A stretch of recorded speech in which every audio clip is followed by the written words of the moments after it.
It was a job well done, but more work remains on other fronts if their success is to be translated into a long-term impact. Turning to the pressing issue of the humanitarian crisis. It was called a rescue mission in aid of the largest hostages in the world. But these civilians have now become the largest displaced population in a single area of Sri Lanka. With the war over, the world watches and waits to see how the government will handle the complex problem that they are confronted with. Our next story explores these issues further in the light of UN Secretary General Ban Ki-moon's visit to Sri Lanka recently and also the Human Rights Council's special session on Sri Lanka. Although it has been tireless in its efforts to provide for the IDPs, the complexity of the humanitarian situation in the north has caused the government to be on the receiving end of both commendation and criticism from various parties. It is in this context that UN Secretary-General Ban Ki-moon made an official visit to Sri Lanka on the 23rd of May 2009.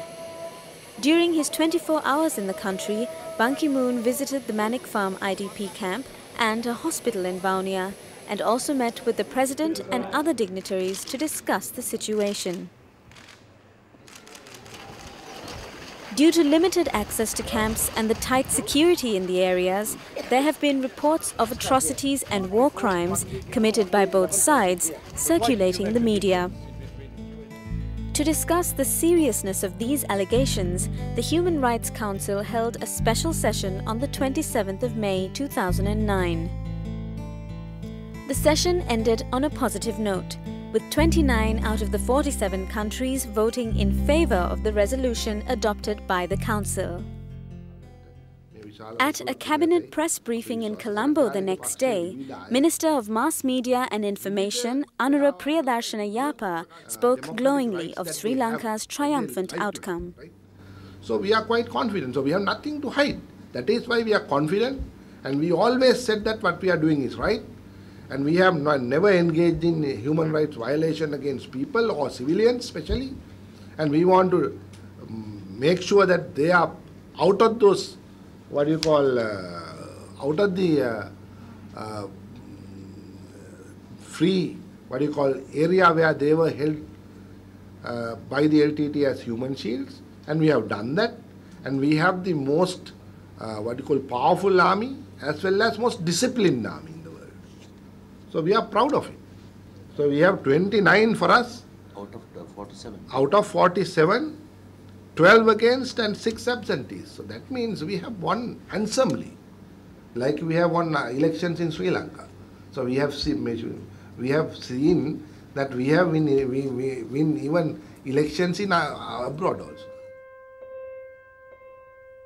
However, this is not a case of winning elections. There are close to 300,000 displaced persons in camps in the north with urgent need for water, food and medical supplies, a need that remains just as urgent now despite the Human Rights Council's approval of the government's actions up to this point. Encouragingly, the government has committed to resettling the bulk of the displaced within 6 months, a mammoth task, but one that will instill both international and local communities with confidence that humanitarian efforts will continue in earnest until every last person is leading a life that at least resembles normalcy after the trauma they have suffered. The government has its hands full in terms of the IDPs, but hopefully it will use its resources wisely and garner support from the international community to do what is in the best interest of the displaced. We'll be going in for a break now, but when we come back, we'll take a look at some diverse opinions on Sri Lanka's immediate and long-term future.